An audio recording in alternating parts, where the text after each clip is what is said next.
दोहरी उपलब्धि पर राम बेटा शर्मा के खुशी से छलक पड़े आंसू। नगर पालिका के नामित सभासद राजीव गांधीनगर निवासी राम बेटा शर्मा के लिए वक्त दोहरी खुशियां लेकर आया है। एक ओर राम बेटा शर्मा को नगर पालिका का सभासद नामित किया गया, दूसरी ओर राम बेटा शर्मा के बेटे दामोदर शर्मा रेलवे में असिस्टेंट लोको पायलट के पद पर चयनित होने के बाद ट्रेनिंग पर रवाना हो गए। दोहरी खुशियों से पूरे परिवार में खुशियों का माहौल है। शर्मा परिवार में दोहरी खुशियों के चलते मिष्ठान वितरित किए जा रहे हैं।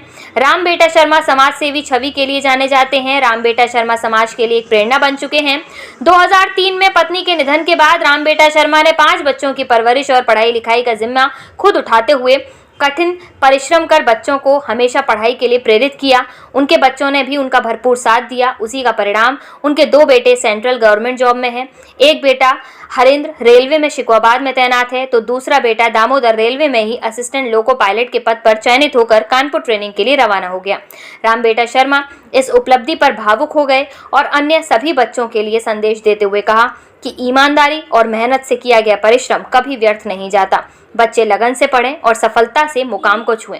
इस मौके पर देवेंद्र शर्मा, गयाराम शर्मा आदि कई लोग उपस्थित रहे। बधाई और शुभकामनाएं आपको। आज आपके बेटे जो असिस्टेंट लोको पायलट में सिलेक्ट हुए, ट्रेनिंग पे गए हैं, आपको भी सभासद नॉमिनेट किया गया है। क्या कहना चाहेंगे इस शुभ अवसर पर?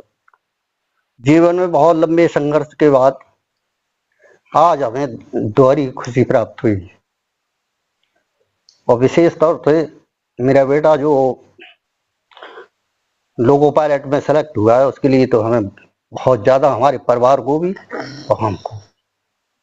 सभासद नामित हुए हैं, आप किस तरीके से अपने दायित्वों का निर्वहन करेंगे? जो भी अधिकार क्षेत्र में आएगा जनता के लिए पूरा प्रयास करेंगे और जितना भी जनता की सेवा कर सकेंगे भरपूर मेहनत करेंगे। अथक प्रयास किया, अथक मेहनत की।